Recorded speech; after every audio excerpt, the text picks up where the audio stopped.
Former President Donald Trump has won Nevada's presidential caucuses.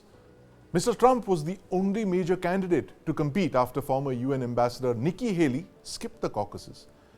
Now, with Trump's candidature imminent, my colleague Aasheesh Sharma quizzed former Australian Prime Minister Malcolm Turnbull about the possibility of Donald Trump's return. Let's listen in. Well, I think it's going to be very important. Democracies are under pressure. There's no doubt about that. And you've got to remember there is more to democracy than simply the majority winning. You know, because democracy is about the rule of law.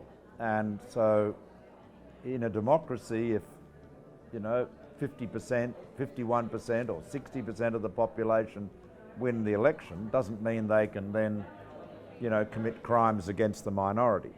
So it's really important to stand up for the values of liberal democracy, which obviously include, the majority of the people choosing the rulers, naturally, but also protecting minorities and protecting the rule of law. So that's important. I mean, America, I am, like I think most people, very worried about the American election. I mean, Trump, you can't get away from the fact. I mean, Trump encouraged what was nearly a coup in January 6, 2021. It was an extraordinary thing, almost beyond belief, the stuff of fiction, but it happened. And I think there is a real anxiety that there are parts of the Republican Party that are not any longer genuinely committed to what we understand as democracy.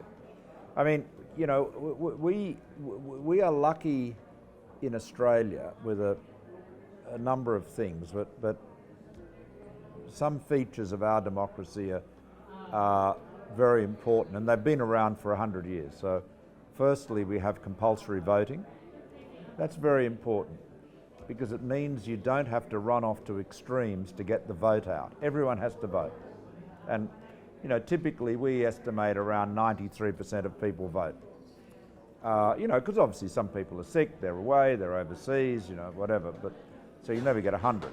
But that's about 93%. And if you don't vote without a valid excuse, you pay a fine. Not a very big one, but it's enough to encourage people to vote. Secondly, we have what the Americans call ranked choice voting, what we call preferential voting. So